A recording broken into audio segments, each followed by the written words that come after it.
Excuse me, pardon me. Hey, man, watch them people's shoes. Hey, man, don't drop that popcorn on them. All right, here go 2-6 right here. Cool. Hey, man, yo, this gonna be a good one, man. Hey, you at the movies with Pete McCorvey. Hey, oh, shh, about to start. Hold on, be quiet.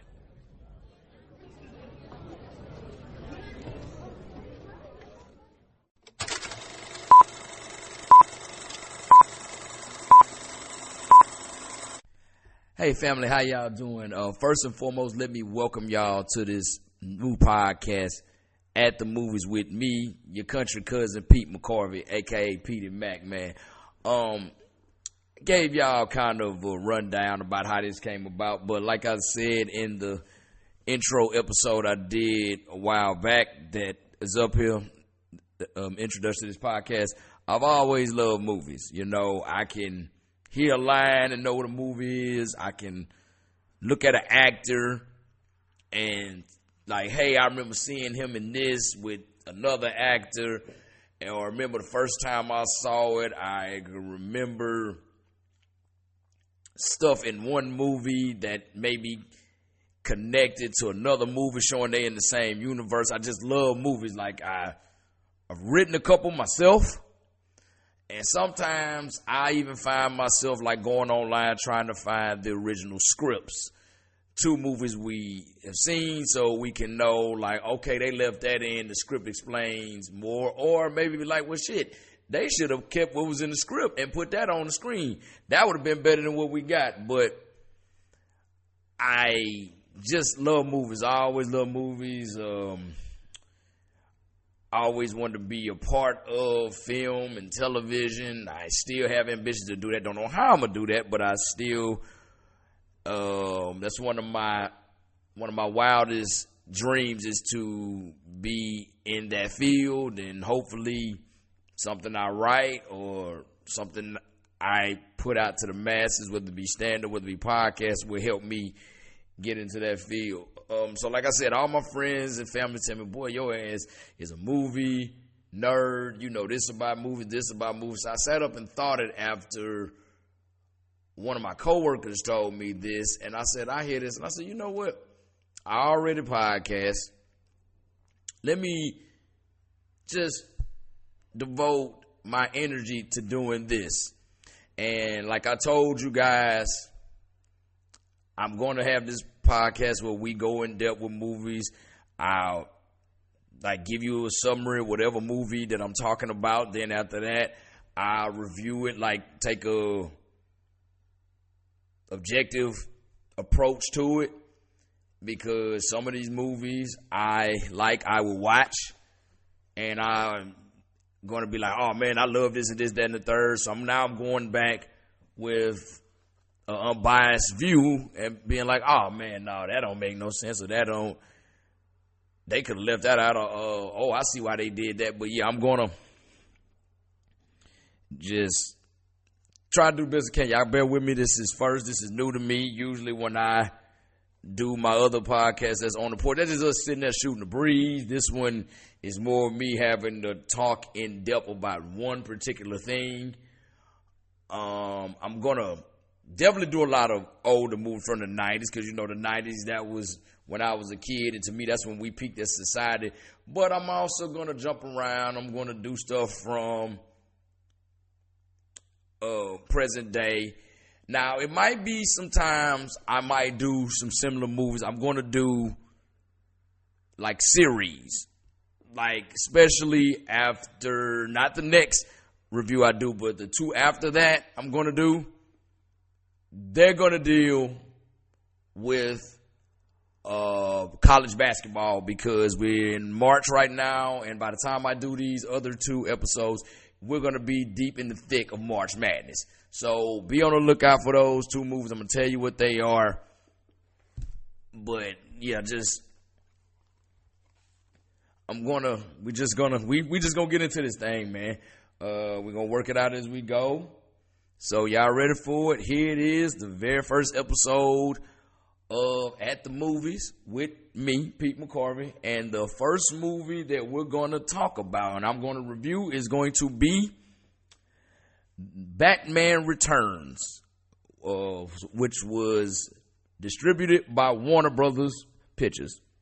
Batman Returns, which is PG-13, is the 1992 sequel to Tim Burton's mega blockbuster hit from 1989, Batman, which stars Michael Keaton as Bruce Wayne / Batman, and Jack Nicholson as the Joker, Kim Basinger as Bruce Wayne's girlfriend, Vicky Vale, and Billy D. Williams, who played the district attorney, Harvey Dent. This movie is a sequel to that 89 classic, and Batman Returns stars Michael Keaton reprising his role as Bruce Wayne / Batman, Michelle Pfeiffer as Selena Kyle / Catwoman, and Danny DeVito as the Penguin / Oswald Cobblepot. Now, this was big for Michael Keaton to make this movie because he was coming off 3 straight blockbusters. You know, he started in 1988 with Beetlejuice, which Michael Keaton played the title role, and also had Gina Davis in there, Alec Baldwin, the late Catherine O'Hara, may she continue to rest in peace, a.k.a. Kevin's mom from Home Alone, and Winona Ryder. And he had that. Then the next year, in 89, he followed up with Batman, which was the first movie in the series to the movie I'm talking about now. Then the year after, in 1990, he gave us Edward Scissorhands, which also stars Winona Ryder, and Johnny Depp, which this was his big break in the movies. Because he was already on 21 Jump Street, but this is what launched Johnny Depp into a movie star. So he could not miss. He could not miss at all, and he kept the momentum going with Batman Returns. Now, the reason why I chose Batman Returns to be the first movie, because Batman Returns is the first live-action movie I remember seeing in theaters. So this is a thing that my father used to do with me and my older sister Anna. So when I was a little, before like kindergarten, my father used to work on the road. So we didn't get to see him a lot. So what I always remember was when he was in town, he would always, our thing with him and my sister Anna and myself, we would always go to the movies. So I remember like him taking me to see, like, of course, cartoon movies, because I do remember seeing Rock-a-Doodle, which if you know about Rock-a-Doodle. Came out in 91. And I also remember seeing Fern Gully a couple months earlier. You know, those animated movies. And I vaguely, the year before, 91, remember seeing Teenage Mutant Ninja Turtles, but I don't have a full memory. This one sticks out because this is the first live-action movie that I have a full memory of seeing. Like, from going, I'm talking about like the whole, we getting the popcorn and something to drink, sitting down, listening to the music or whatnot, while the lights up, the lights go down, the screen come up, from top to bottom, like the whole movie going experience. This is what I first came cognizant of the movie going experience, is with Batman Returns. So that is why I chose this movie first. I still remember where we were at. It was Single River Mall in Goshen, Mississippi, and Cinema 5. Now, y'all gonna hear that a lot throughout this podcast. Y'all gonna hear Cinema 5 and Cinema 4. They both were at Single River Mall in Goshen, Mississippi. So lock that into your memory banks because you're gonna hear that a lot. Batman Returns opened in theater on June 19th, 1992. And also, it was the first movie that I actually went to the theaters more than once to see. I do remember going to see this like 3 times in theaters. My dad took me. I remember my mom took me one time, and I went with my daycare. My older cousin, Sylvia Thigpen, maybe she continue to rest in peace. That was an angel of a woman. She owned a daycare center, merry-go-round. I remember one time she took all of us kids to go see Batman Returns. So that's why this movie is near and dear to my heart. It's the first my movie going experience that I got memory of, and the first movie I got to see over and over again. So we about to get into it. I'm about to try to run you through a summary of the movie. Hopefully I don't go too long. I'm going to try to keep it as brief as I can for the summer, so let's get into it. All right, movie opens up. It's a cold, snowing night. Look like it's Christmas time. We are at a mansion. We see Cobblepot on the gate. So obviously people got money. We can tell they got money in here. We go see a man looking out the window. You know, rich man out the window along with his thoughts. And lo and behold, this man is Tucker Cobblepot, who is played by Paul Reubens, a.k.a. Pee Wee Herman. Yes, a lot of people did not know that. I didn't know it until I went back and watched a couple years ago. Pee Wee Herman is this guy that we see at the beginning. And in the background, we hear a lot of screaming. It sounds like labor pains, and it sounds like, so obviously his wife is in labor. And that baby is taking his wife down through there. But then we cut over and we see the doctor come out, and we see the nurse coming out. She's crying, the doctor shaking his head, so we can tell by the way they're acting, something's off with the baby. That baby is not, must be hideous or something like that. So we hear the wife sobbing, and we see Tucker Cobblepot go inside the room, and we don't see him see the baby, but we just see him, he disappeared, and we just hear him like screaming disgustedly, like he just disgusted about what he sees. Then we cut to, like, I guess the baby right about infant age. They got him in like a kennel. You don't even see the baby obviously deformed, because I think a pet cat or something goes by the kennel. It goes in there, and the baby eats up the cat. You just hear the animal struggling, and you hear the baby, which is little Oswald's name. I will find out later on. But I'm just telling you the name right now, Oswald. And you hear a burp. So obviously the burp indicates that he ate him. So the parents, they look at each other like, we can't keep this baby. We not prepared for that. We're rich, we perfect.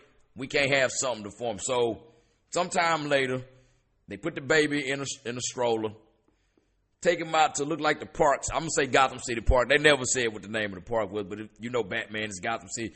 Took him to Gotham City Park later on a snowy night. Dump his body in there. Now, they thought they just dumped him in there and he would drown, but his carriage, the baby's carriage, is afloat, and it goes down the sewer pipe, and it lands amongst a flock of penguins, pack of penguins, whatever it is, a bunch of penguins it lands on, whatever the hell they call them. It lands among a bunch of penguins. Now we move forward in time, like 33 years later.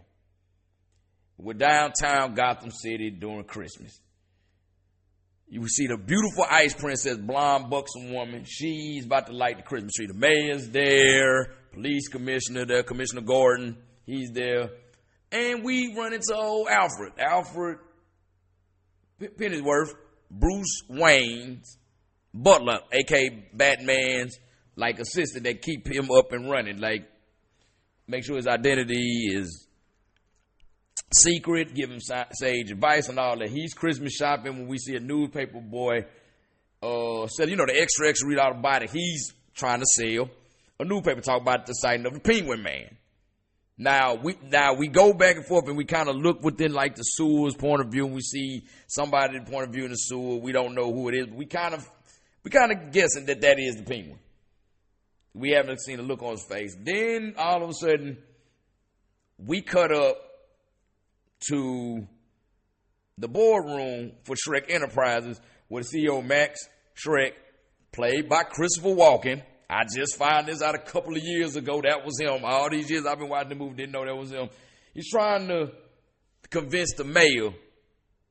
He's trying to do some sneaky shit and convince the mayor, like, look, I need to be able to drain all this power. I'm trying to do that. I got this capacitor that needs to get all this power and illuminate. And the mayor's kind of like, man, we can't really, I don't know if we can do that and all that. And he's trying to sell it on there. Now, serving the coffee in this meeting is the timid Selena Kyle, who's played by Michelle Pfeiffer. She makes a suggestion. Max Shrek look at her like, who the hell told you to speak? And just shrugs off. And when they going, she kicking herself like, why did I speak? Why did I speak? Shrek and the mayor decide to leave and go to the Christmas light where the ice prince is. Now, Shrek was supposed to make a speech, but he realized he left his notes upstairs. He's like, I'm going to kill. And she realized she was supposed to give him a note. She grabs it and she decides to run down. But while she's doing that, we go back to the lighting the tree. Shrek decides he's going to BS it. Like, he just comes up with this fake-ass, heartwarming speech and all this about how he's lucky, God blessed him, but he could have just been, he's just a regular guy and all that. Just showing us, basically foreshadowing how full of shit he is. And in the middle of this speech, there comes a big Christmas box, large Christmas box, come rolling onto the street. And out of it pops a bunch of little, like, mainly clowns, but like other circus acts and stuff come out. And come to find out, this is the Red Triangle Gang from the Red Triangle Circus. They come out, they wield the machine guns, some of them wield sharp eyes, some of them got things that blow flames and all that. Now the cops try to combat them for all of 2 minutes. And only 2 minutes go by for Commissioner going like, the hell with this, man. He like, hit the bat signal. Get Batman out here. So now we go out to Wayne Manor. And Bruce Wayne is sitting there, you know, all alone in his thoughts in the dark. But he got it so player, y'all. He got it rigged to where when the bat signal hits the sky, it gives something to his house where it can reflect to any room he in. So it hits one. You see the signal, it hits a reflector, that reflector hits another reflector, and it finally go into his room that he's in. So when it hit the room, he kind of look up, like shocked at first, but then he stand up. And now we know, oh shit, it's on. Then we see him suiting up, and then we see him come downtown in that Batmobile, which I'm going to speak on later about that Batmobile. And then he come downtown, he don't waste no time. First, he take out a few of the Red Circle Gang with his car. Then he gets out and he just manhandling. He start manhandling everybody. Just like doing them in. And in the midst of doing that, he comes across Selena Kyle, who gets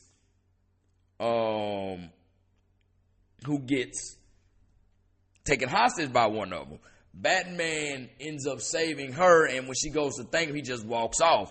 And she's just nervous and timid, didn't say nothing, but she gathers up all of her papers that she dropped. And in the midst of gathering up all the papers that she dropped, she sees the taser that the person trying to hold her hostage had, and she decides to keep it.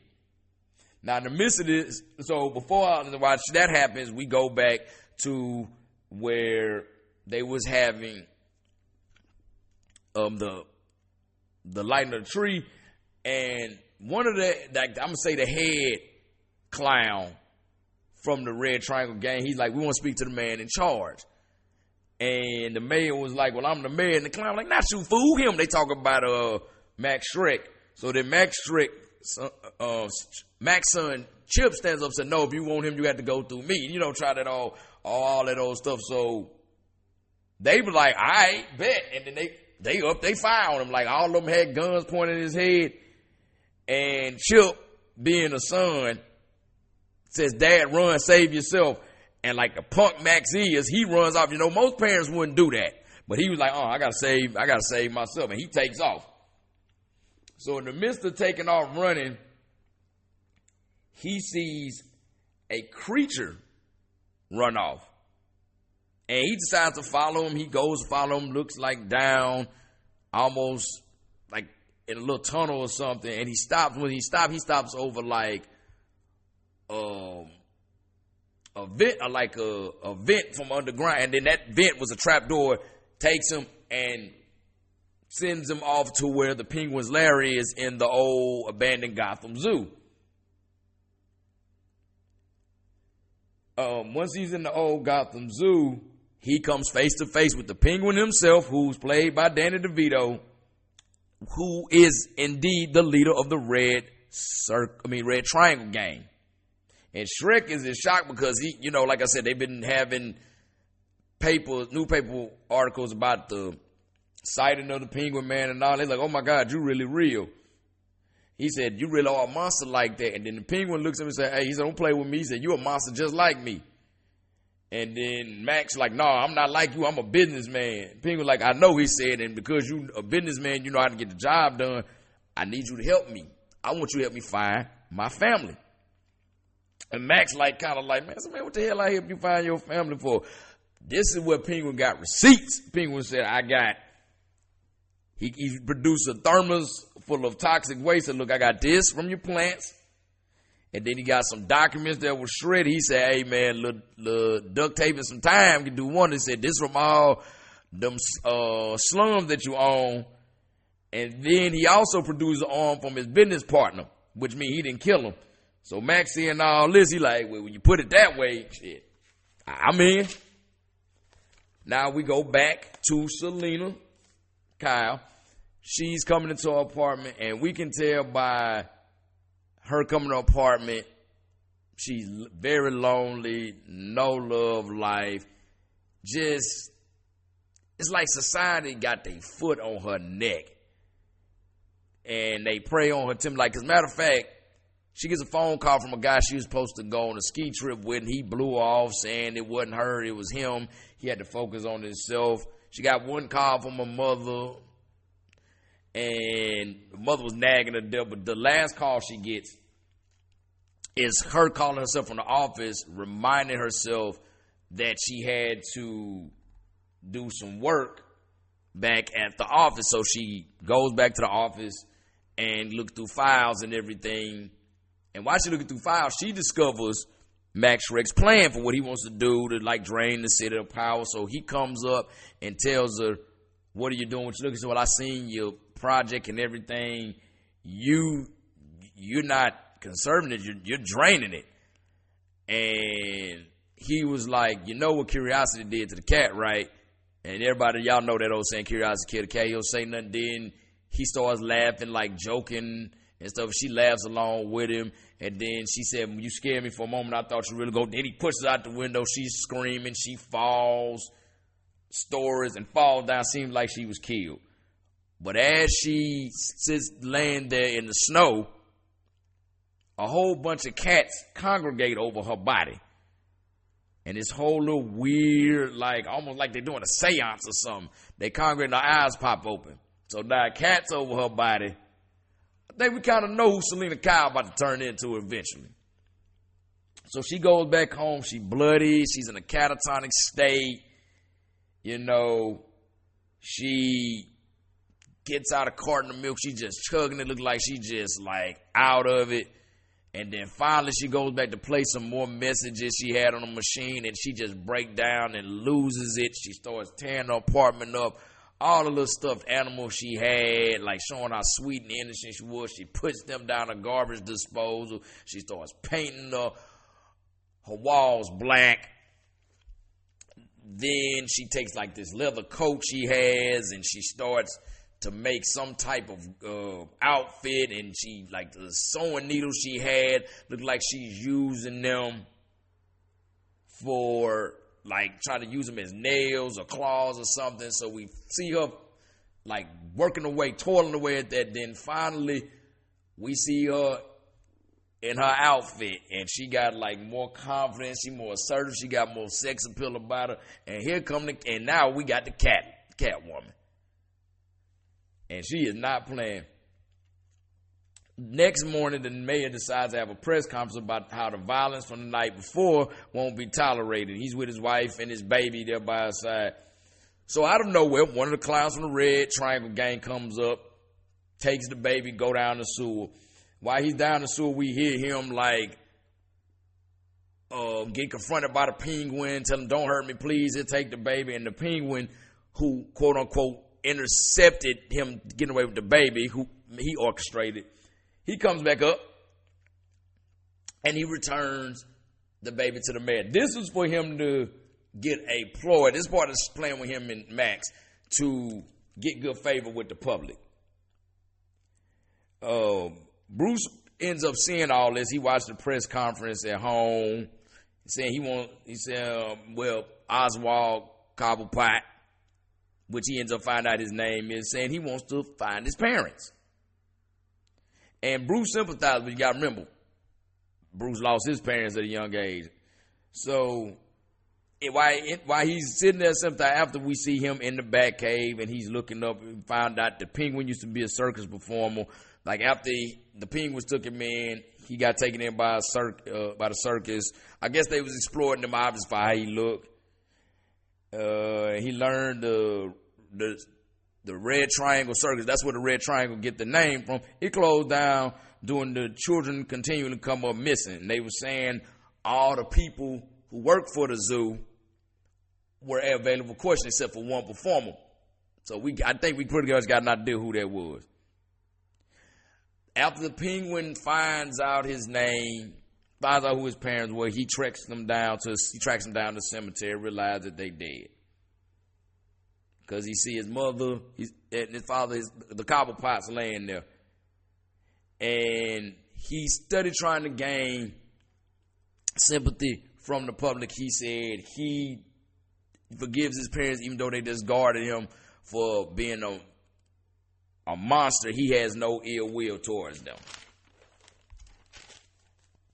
Also downtown after this, elsewhere, there's a woman getting mugged. We see a woman getting mugged. Then we see Selena come out of nowhere, scratch the man up, kick his ass. As the woman goes to thank her, she shut her mouth. She said, you don't need to be dependent on no woman.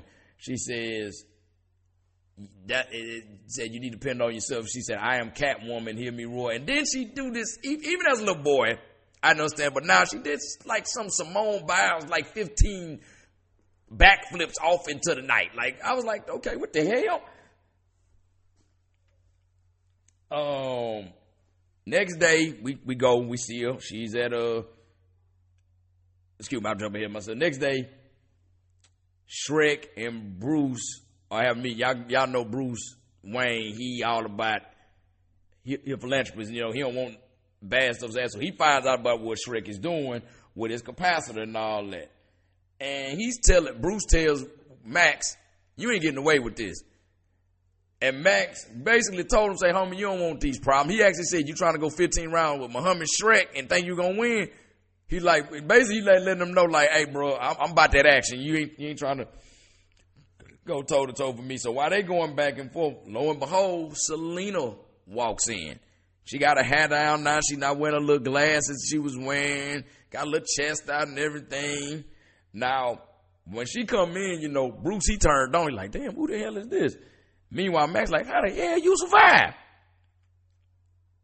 So while Max is trying to figure out what happened, basically like how you survive, but because she was like, oh, my ski trip, it was a blur and all that. And then she leads Bruce out, and Bruce tried to hit on him, but he's not able to close the deal. After that, we see Chip talking to Max and saying, man, what happened with this and all that? He said, well, she better keep her mouth closed. If not, I'm going to push out of an even higher window. I ain't got time for that. I got some business to take care of. So Max goes visits Oswald in his lair. So he takes him downstairs from his lair, and it's revealed that he's going to have him campaign for mayor. And while he campaigned for mayor, like, he's like, really, I'm not trying to do any of this, man. I got other things on my agenda. But while he's doing that, a couple people trying to clown him, like the image consultant that Max set up for him. And in response to one of them trying to clown him, Oswald bites that motherfucker nose off. Like, he damn near tried to bite his nose off. And like I said, Penguin told Max, why you want me to do this? I'm not trying to do this. Like, Max got an agenda why he wants him to run. He basically said, what I want you to do is to make the mayor look bad. And Penguin picks up on it. He was like, also, what you want me to do is to get my gang to raise hell, send crime through the roof, so it makes the incumbent mayor look bad. Like, damn, he ain't doing shit with all this crime out here. It was like, yeah. But Penguin said again, like, man, I got other stuff I'm trying to do, man. I'm not worried about that. But did the mayor understand the man has been away from society for a long time? He tell him, say, man, you get all the ass you want. And after he say that, we see the Penguin with a look on his face. Next thing you know, we back in the street seeing the clowns terrorize the hell out of Gotham, man, because but here come Batman coming up, and he doing like E40, beating their ass. Like, he is not playing with them. Somewhere else in Gotham, we see Catwoman. She is in Max Shrek's department store, and she is tearing that bitch apart, setting shit on fire, using a whip to knock the heads off a mannequin, even use a whip to subdue two security guards. Here, one security guard said, I don't know if I want to arrest her or marry her.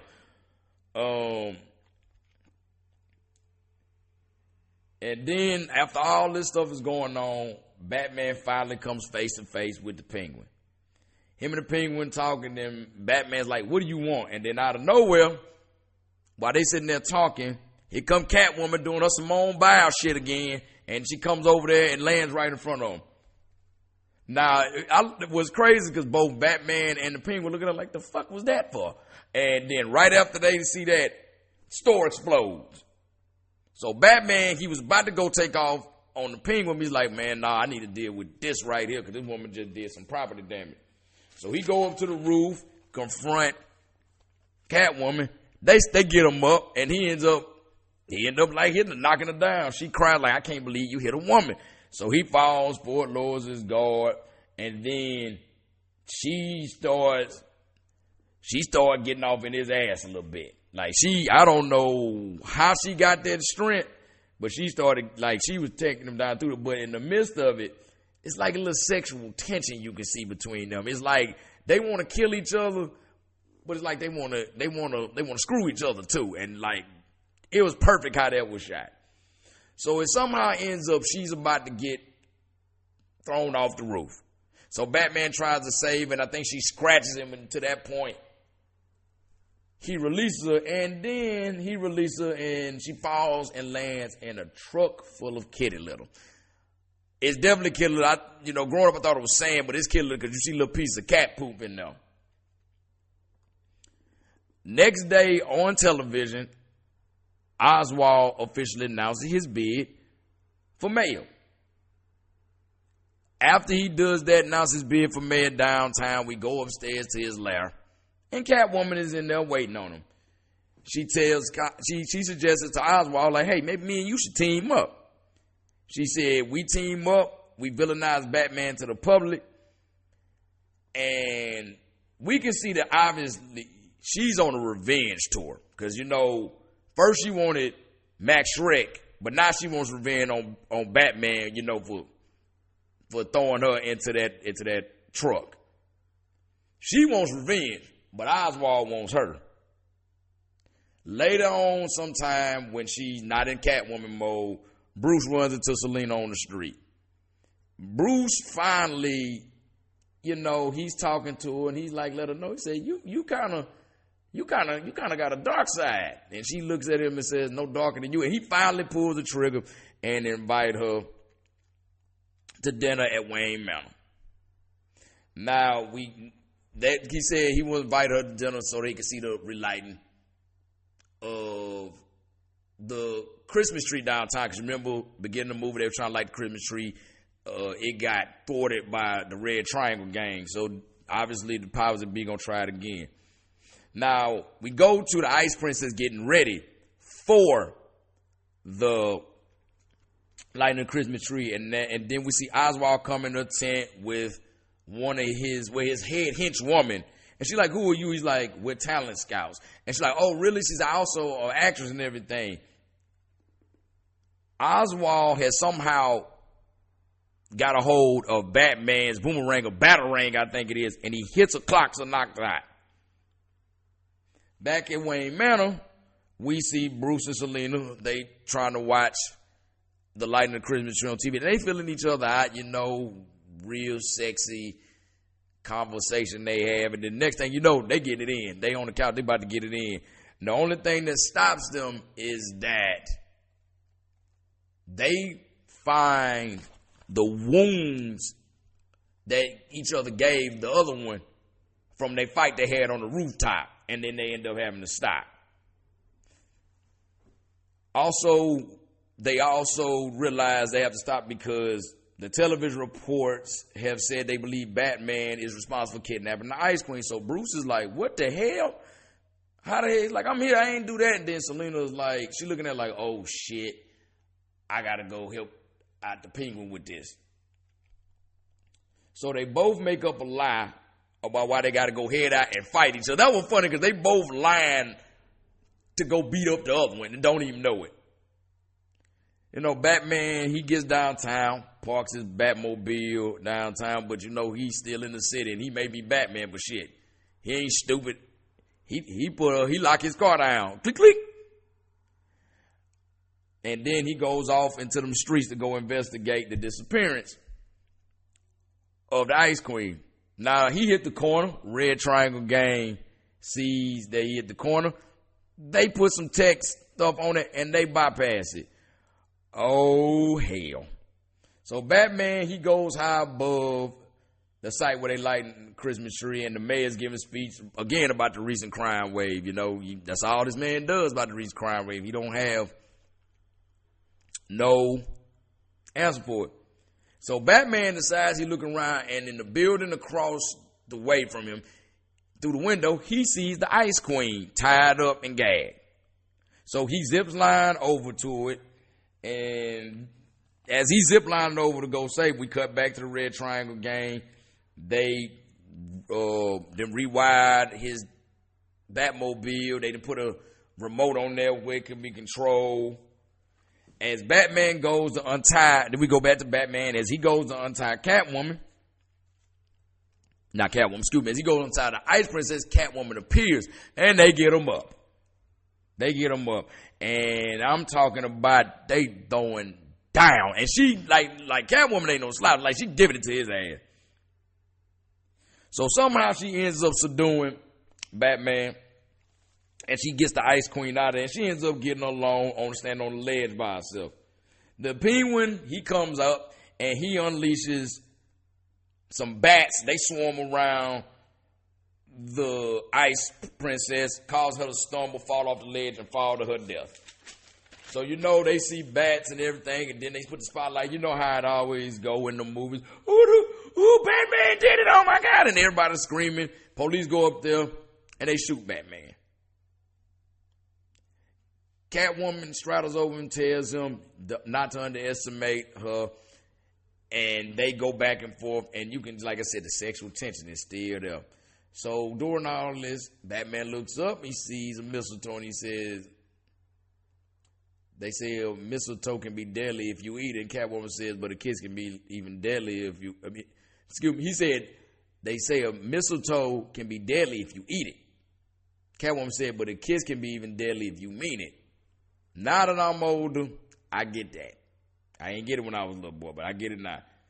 So he flies off amidst the chaos, and people still freaking, thinking he did it. So he realized he needs to get out of there. The Penguin, he appears on the roof with Catwoman. He starts to celebrate. And as she's happy, he say, look, I'm trying to hit that thing. And she was like, hell no. Nah. She said, I wouldn't touch you to scratch you. And he said, you dirty bitch. He said, I'll teach you. And then he puts an umbrella on that's kind of have like a chop, like that's like rotating like a helicopter blade. And it takes glides high above Gotham City until it's over a greenhouse. Then it drops her, knocks her through the greenhouse, shattering the glass. Damn, this should be hurt, but she pissed now because another man that turned down. She screamed so loud she break all the glass in the greenhouse. Batman realizing all the chaos. We go back to him. He realized all the chaos is going on. He like, look, let me get my ass in my ride and get the hell up out of here because this is going down. So as he get in his ride to drive away, he sees on his monitor that Oswald Cobblepot is laughing, and he reveals, he said, I'm controlling your vehicle now.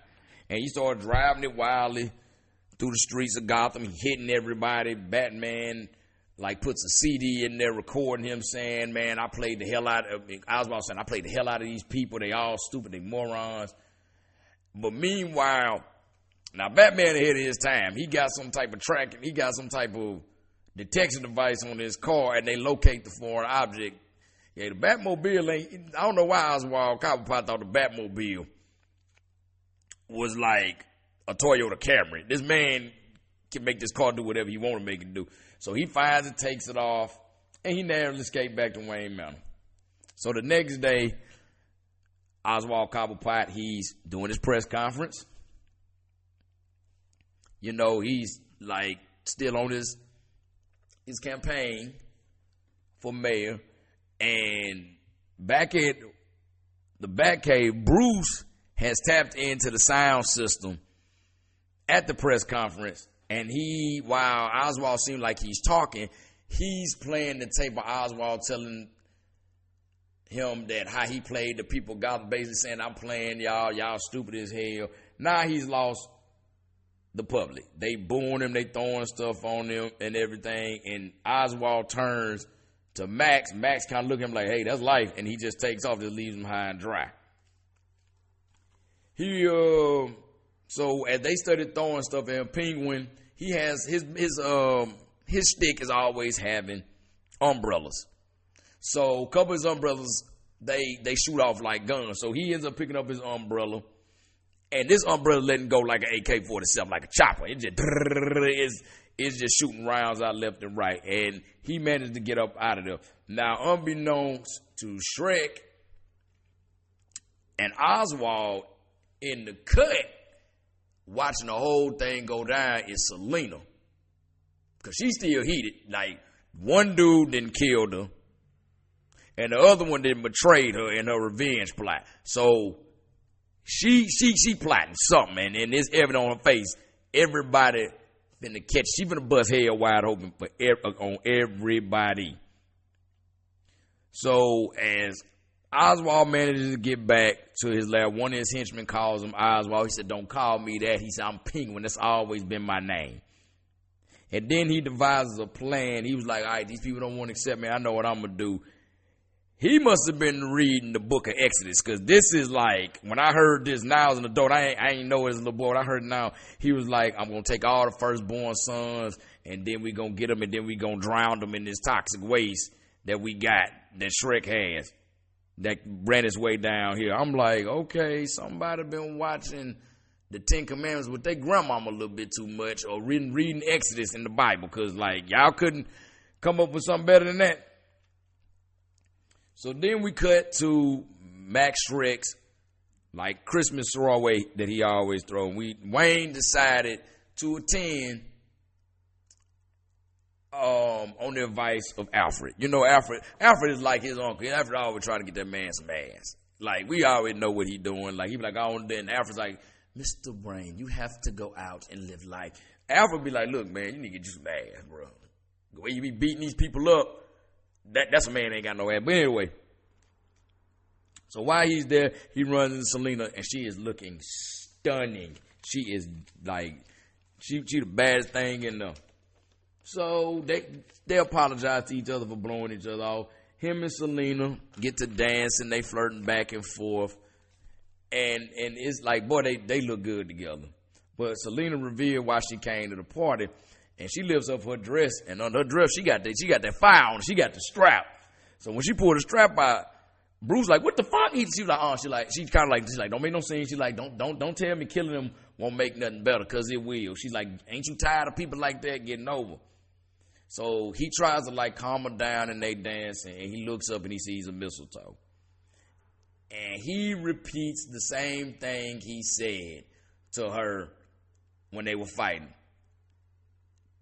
They say a mistletoe can be deadly if you eat it. And then she repeats the same thing she said, but a kiss can be even deadly if you mean it. They both look at each other like, oh shit, I've been fighting your ass the whole time. These last 2-3 days. So while they realizing this, there's an explosion.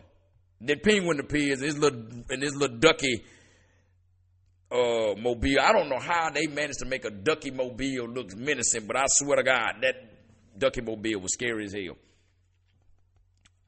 He comes up, and then he reveals his plans. Like, look, I'm finna do like Pharaoh in Egypt. I'm finna take all your firstborns. I'm finna murder them. You know, I'm finna take them and drop them in this toxic waste. He said, so I'm already got my people out there looking for your kids. Penguin then says, matter of fact, I'm gonna start with the number one son of Gotham. He tells Chip, I'm coming for you. But Max tells her, no, take me. It's me who you want. And Chip kind of said, like, no. He's like, no, take me. And the Penguin like, okay, come on. Like, he's like, you're right, I do want you. He's like, hey, we ain't finna play this fuck game. Bring your ass. So back at the lab, he reveals to Max what he's going to do with the toxic waste and all that. Now, while he's sitting there doing that in Gotham, Penguin got his crew downtown. They trying to go get all the babies. But Batman comes up. He's like Weebay on the wire when they try to tell them to claim all those bodies. They said not claim all the bodies. They tell them you got to give up some other people. If you won't even think about a shot at not going to facing the death penalty. Batman was like Weebay when it came to them kids. Nah. Basically, y'all ain't taking them. So Penguin is sitting there awaiting the kids to get there, but he has his monkey come in, and his monkey got a note from Batman. Batman said, yeah, the kids ain't coming, dog. Try again. So now Penguin decides, he's like, all right, well, screw that. He's like, I'm just going to launch an all-out attack now. He was like, bring me all the kids. Fuck it. Get them all. So he takes all his penguins. He gives them like a rallying speech like he Patton from the movie Patton. Like basically some of y'all ain't going to make it back. It's your duty to die and all that. Like he really talking the truth. And he loads them back with rockets and sends them to Gotham Plaza downtown. So Batman, he races to the zoo in his underwater vehicle because remember when Oswald had got control of the Batmobile? Well, Batman had to basically do some stuff, had to break up the Batmobile in order to save his own ass. So it was out of commission. So he has an underwater vehicle that he got racing through the sewers down there. Now, while he's doing that, he gets the coordinates of the Penguin, and he sends a signal that sends them back to the old zoo. As Batman closes in on the location, like his head henchwoman says, we see she's like, there's a big object coming in. It's coming in really fast. So when that happens, the rest of the Red Triangle gang is kind of like, they looking at the Penguin, they looking at each other like, oh, we know what that is, that Batman shit. Nah, I'll let you. They don't want no smoke with him.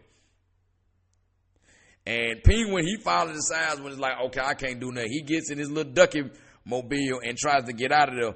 But Batman T-bones it.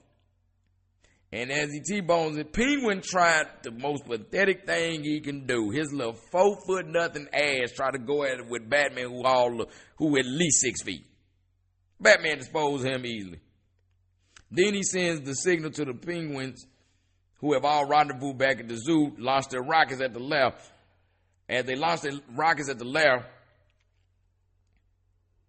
a swarm of bats surround the Penguin, come out and they surround the Penguin, and the Penguin falls into his lair, and the explosion caused him to end up in that toxic waste.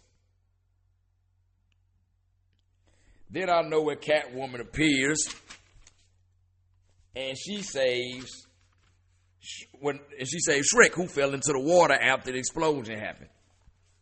And he asked, he's like, what does she want? And all this, he said, with money. And she said, no, I want your blood. She's like, I'm trying to kill your ass. So after that, Batman comes in, and Max is like, oh, thank you, all this, you saving the man. He said, man, shut your ass up. He said, I'm trying to send your ass to jail. Catwoman comes out of nowhere and says, no. She says, jail, the law doesn't apply to people like him or us, and you know that. They're not going to do nothing. And he tells her, look, don't do it. Don't kill him. It's not going to make anything better. So let's take him to the police. They'll do that. She said, I know how you feel. He says, me and you, we the same person. We the same person. He said, we basically the same. Then he basically rips off his mask to basically let her know, like, we ain't got to hide no more. We know who each other is. And Selena says she would love to live with him happily ever after. And like a fairy tale, then she scratches him on the face. She said, but I can't live with myself, and I'm gone too far, and I've been hurt too many times. I can't go back to how I was. Then Max looks and recognizes Selena Kyle. And then do you know this fool still, after all this time, about, you're fired. That's how full of shit and full of himself that he is. And then he looks at Bruce and said, why are you dressed like Batman?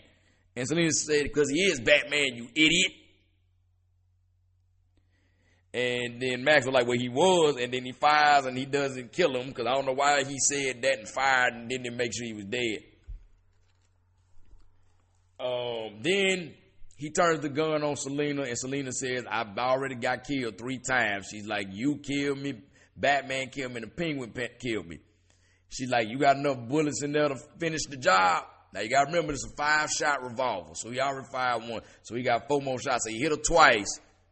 And she's like, 4 or 5 are still alive. Then fired 2 more. She's like, 6, 7, all good girls go to heaven. So he tried to fire 1 more, and he's out. And she was like, well, I got 2 lives left. I'll save 1 for next Christmas. And then she said, till then, how about you give me a kiss? So remember the taser she got in the beginning? She takes that taser. She puts it up to her mouth, puts his mouth close to it. She grabs a big electrical wire over there, and she started cooking the shit out of both him and her. Now, everywhere debris is falling everywhere, and as debris is falling, Batman like, what the hell is going on? The Penguin comes out of the water, and it's clearly he's mortally wounded. Blood and stuff is coming all out his mouth. He's kind of staggering and everything. So he about to call it. It's about to be a wrap for him. Now, Bruce ain't even noticing this. He's going over to where Max and Selena should be. Now, he throw back everything. He fired Max. Max is barbecue. He cooked. He's no longer. He out of here. But he has no trace of Selena. The Penguin staggers a few more feet, and he got himself trying to get the jump on Batman. So he picks up umbrella out of the little holster. And as he picked up the umbrella, he tried to fire it. But then it's just one that got duckies on. He said, oh, shit. He said it was a cute one. And then he tell Batman, he said, I'm going to kill your ass soon. He said, but first let me get a cool drink of water. Then falls dead on the spot. As he's sitting there laying there, 6 penguins come up around him like pallbearers, 3 on each side. They kind of get his body and they put him on in the water, let him float, basically like a barrier out to sea. Sometime later, it's a snowy night.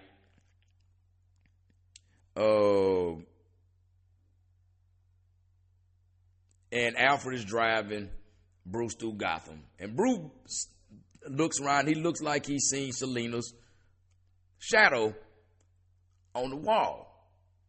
And then he gets out. He's like, is that her? And then once he get out, all he see is a cat.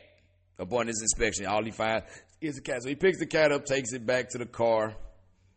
And as he's driving away, Alfred tells him, he said, come what may. He said, Merry Christmas, Mr. Wayne. Bruce replies, Merry Christmas, Alfred. Goodwill towards men and women. That last part in women is clearly for Selena. So camera goes up through the snowy night sky, goes up over the city of Gotham. Batman sign comes on. And when it comes on, Selena dresses Catwoman, pop her head up. And that is the summary of Batman Returns. Man, that was, might have to, might work a little kinks out or whatever I do. But yeah, that was something. Now, I'm going to give my review on this. First things first. The Batmobile used in this movie is without a shadow of a doubt the best Batmobile of all the Batman movies from 1989 on out to whatever Batman they got now. I think it's the Batman. That Batmobile they use in 89 Batman and Batman Returns is the best Batmobile. Bar none. It gets no cooler than that. Every little boy wanted that car. And y'all remember going to McDonald's? And when this movie came out and you prayed that you could get that Batmobile toy in your Happy Meal because you didn't want to get that penguin toy. Boy, you can tell, you get that penguin toy, you be sick. And I got it about 3 or 4 times. And I also got that penguin about 3 or 4 times. But that Batmobile, I found out why I like it. So it was 2 1967 Impala chassis that they modified. I love a Chevy Impala. So, yeah, first thing first, the Batmobile, That's the most gangster car out of all of the Batmobiles used between there and now. And you can argue with your mammy on that one. I'm sorry. Now, Tim Burton, I love his dark tone he gave this film. It to me, it felt like it had a more realistic feel than the 1989 Batman did. I'm explaining. I mean, like, you know, his like a lot of people actually say that Batman Returns was the original Dark Knight Rises. And I agree, because, like, and I'm going to break it down, because here's the thing. 1989 Batman, now, while Jack Nicholson did a great job as a Batman, as the Joker. He's my favorite Joker of all time, even above Heath Ledger. And Heath Ledger did a hell of a job as a Joker, but I love Jack Nicholson. It was very cartoonish. And the fact that the Joker had no reason for wanting to take over Gotham. And then he wanted to give him this gas that, like, have him laughing and die. Like, he was already a gangster, fall in the vat of acid, become the Joker, and now you just want to take over Gotham. There's no real reason. Versus in here, Oswald Cobblepot, the Penguin, and Catwoman, they had justifiable motives. Oswald was shunned by the world, and he just wanted, he wanted love. He wanted to be understood. Selena, the world was stepping over her and just beating her down. So you understood why they did the way they did. It's like, okay, I can understand. Because I'm going to be honest with you. Seeing this movie as a little boy, even as a little boy, I understand. But I kind of felt sorry as a little 3-year-old watching this movie when the Penguin died. I did feel bad when the Penguin died. And, of course, I definitely felt bad for Catwoman throughout the whole movie, because she just caught it. But I did feel, I sympathize with these villains. And I love the way Tim Burton, his style, where he used snow and darkness, is showing how cold and, like, dark that the world can be at some time. But it can also be beautiful, because, like, that snow at night, it still was beautiful while it was, kind of. So it's showing, like, the world is cold, the world is dark, but the world is also a beautiful place. And you got to be able to see the beauty in the place and the people that's in there. Like, a lot of them are not, but there are some beautiful people in there. And that's kind of what we were seeing in regards to Bruce, what he was doing with Selena. She just saw all the coldness and the darkness of the world, and this man is like, I want to be there for you. I want to love you. I really want to love you. But like I said, in the summer, she couldn't love herself. She even said it, like, in the movie, she's like, I can't live with myself. And the one thing that I will say that I loved about this movie, along with the 1989 Batman, it paved the way for Batman, the animated series. And if you're a 90s kid, you watch Fox Kids, and you sat there in front of that TV Monday through Friday, watch Batman, the animated series, which ended up coming out later that year, 1992, in September. It premiered on Fox in September. So this movie, like, 1992 was the year of Batman. It was the year of Batman. So this helped usher in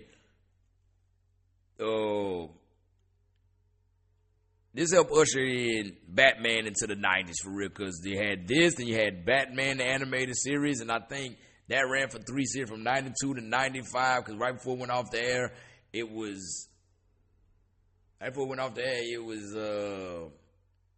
changed the Adventures of Batman and Robin. In 95, we got Batman Forever. And then I think they had like brought the Justice League back for a bit. And then I think Batman Beyond, I was surprised came in 97. Then 97 we got the god awful Batman and Robin. I'm gonna tell y'all this. I might review Batman and Robin. I'm gonna review that way down the line, but I'm gonna tear that motherfucker to shreds because that was just ridiculous. Like I said, so Batman, Returns ushered in the Batman craze of the 90s.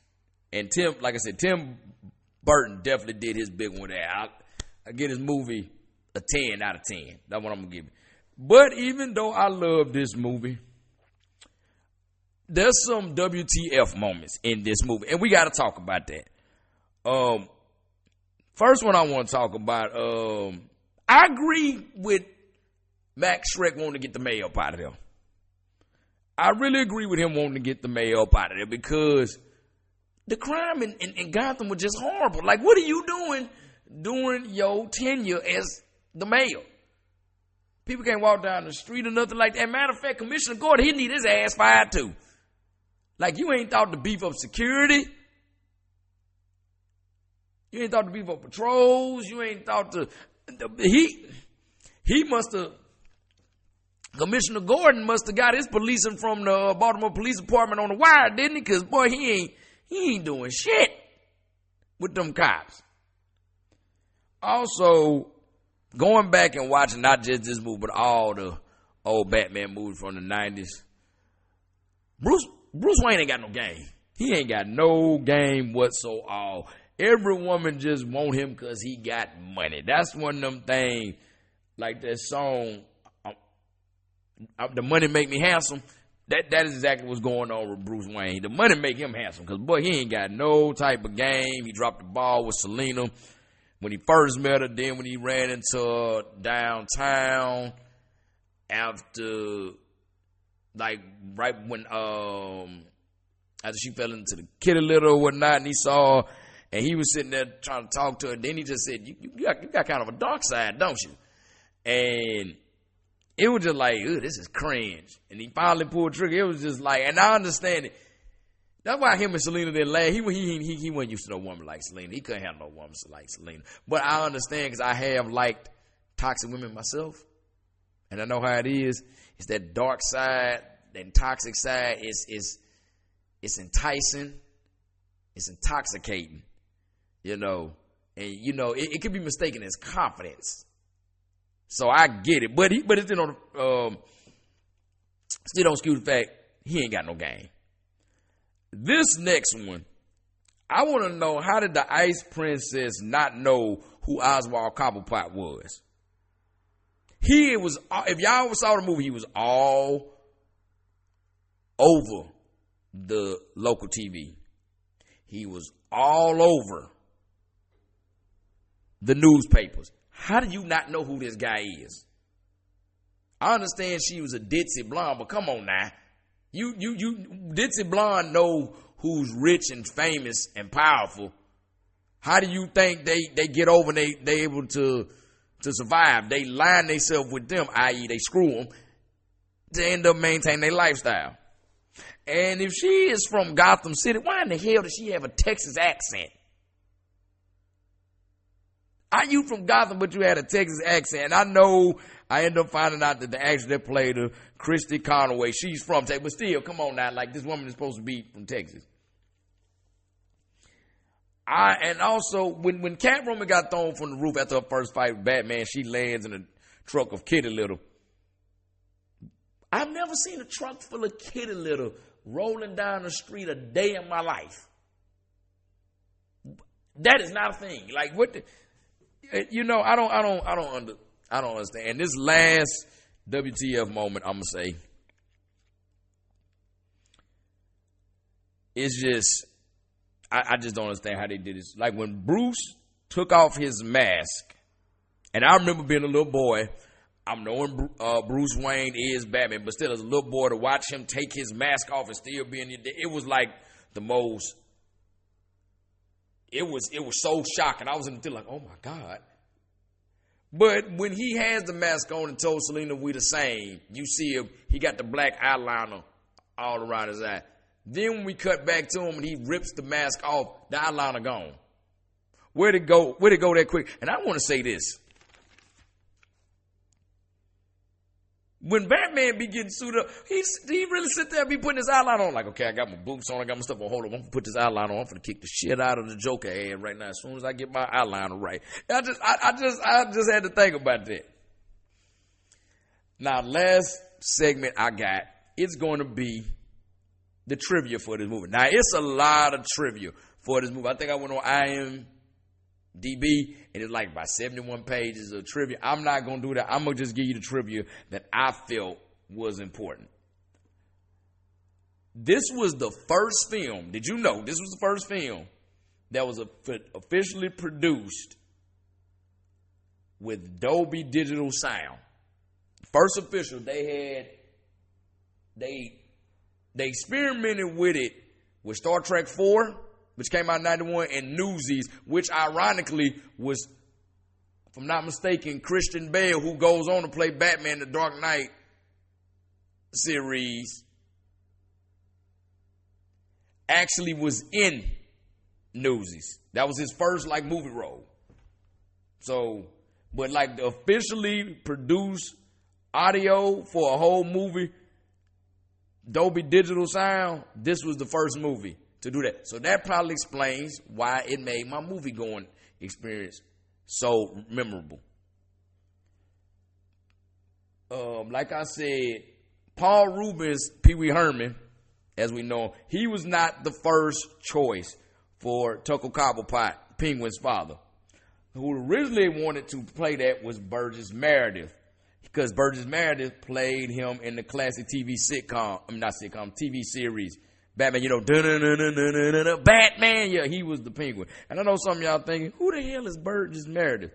If you've ever seen Rocky, Rocky's trainer, Mick, the little short, grizzly, salty ass, get out of there, Rock, he'll knock you out of the bar, you can't win, Rock.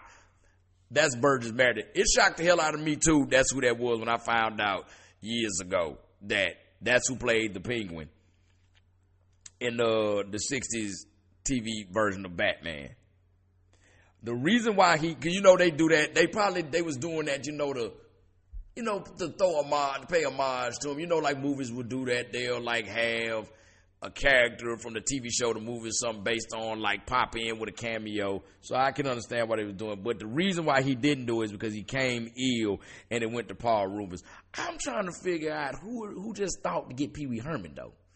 Because this was filming started in 1991, if I'm not mistaken. Wasn't that around the time when Pee Wee Herman got caught in the movie theater, doing, we all know. If you don't know when Pee Wee Herman got caught in the acts of 80s, baby, or 70s, baby, what happened with Pee Wee Herman, they'll tell you.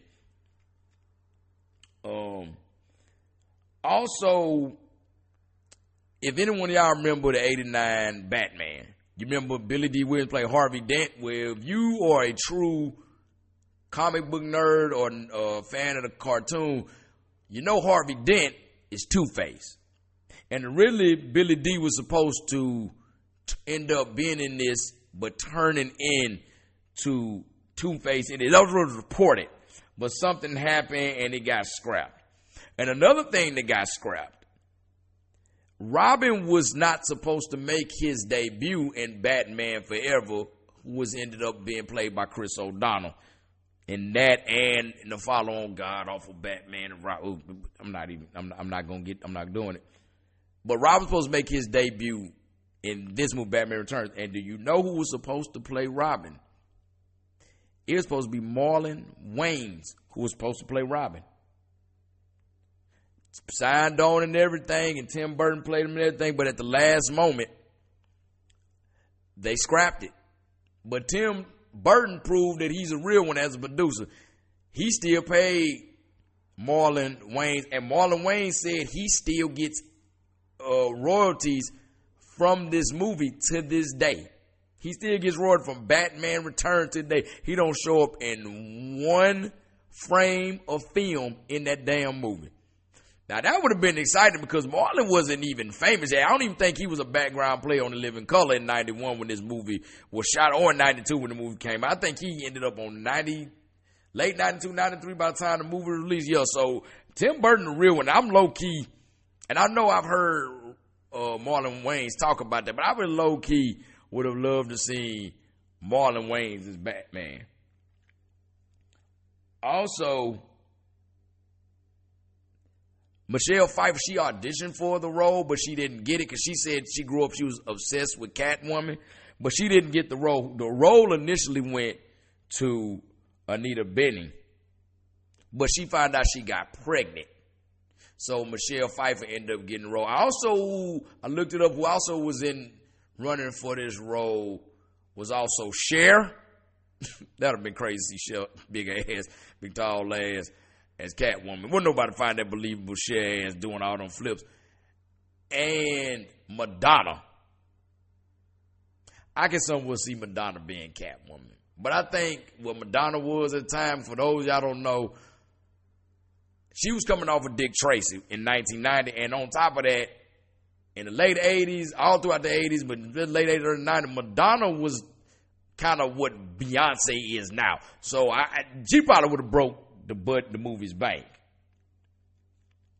But yeah, that would have been interesting to see that. But Michelle Pfeiffer took the role, so she like the whip.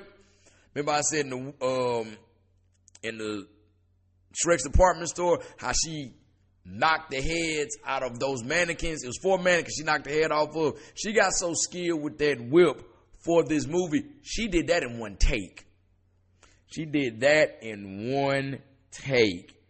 That is amazing. This, like, Michelle Pfeiffer acted her ass off in this movie. She did her big one. Because people say they ain't know if she was going to be the right actress or not. No, she bodied Selena Kyle / the Catwoman. So I'm glad that Annette Bening got pregnant, because that worked out. That gave us a hell of a Catwoman. This movie also grossed $46 million its opening weekend, which was the most in opening weekend history. And you know what movie it beat out? It beat out its predecessor, 1989 Batman. And the last piece of trivia that I'm going to give you is that Tim Burton and Michael Keaton shared my sentiment, and they said they prefer this over the original. Keaton even said himself, it spoke to me more. And Mr. Keaton, I'm going to tell you this, man, it spoke to me too. It started my movie going experience. I can honestly say if it wasn't for this movie, I probably wouldn't be the movie buff I am today. Look, man, that's been my first episode. I've had a good time shooting it. I almost didn't get this out to you because life has been life, but I said, no, I'm not going to do that, not right out the gate. I'm going to get this to y'all. Now, before I get out of here, I'm going to do this before I always in every episode. I'm going to talk about, I'll tell you what was my favorite scene in the movie. And this was my favorite scene in Batman Returns. In the scene where Bruce is watching Oswald talk about he want to find his parents and everything. Well, no, he's not finding his parents. He want to do research on him. He's researching him, looking at stuff about him being in the Red Triangle Circus. Alfred brings him what looks like some soup. So Bruce just grabs it, he gets it, he puts a spoon up to his mouth, and he kind of spit it out a little bit. He look at Alfred like it's cold. And Alfred said, "It's vichyssoise, sir." Bruce kind of give him a look like, the fuck that supposed to mean? And then Alfred like, it's supposed to be cold. He's like, oh, and he does it again. Man, I like irrelevant shit or like low-key stuff, and that just funny to me, because like as a little boy, I'm not gonna lie, I thought it was kind of funny. And I used to always eat my soup like that, but now I'm an adult. It was just Michael Keaton's face as Bruce Wayne when Alfred said it's vichyssoise, he looked at him like, okay, and then when he told him, he was like, oh, okay, well, yeah, man, hey, but that's the first one in the can, man. Batman Returns. Hope y'all like my review. Y'all got any suggestions, movies? You know, you can find me on Facebook, Pete McCorvey. Find me on Instagram, PeteMac10, PeteYMac10. Or y'all can follow me on TikTok, PeteMac89, same as Instagram. Drop the 1 to 0 and put an 8 and 9 in its place. 2 weeks, I'm coming back. I'm going to do a current movie that's out. Everybody should have seen it by now, so y'all can't say it's spoilers. I've been hearing about it, I ain't got the opportunity. I'm going to do the Tyler Perry movie with Joe. Was it Joe's? I think it's Joe's College Trip. I'm going to do that one because I've been hearing how funny it is, so I'm going to give a review on that one. But till next time, see y'all at the movies, man. Peace.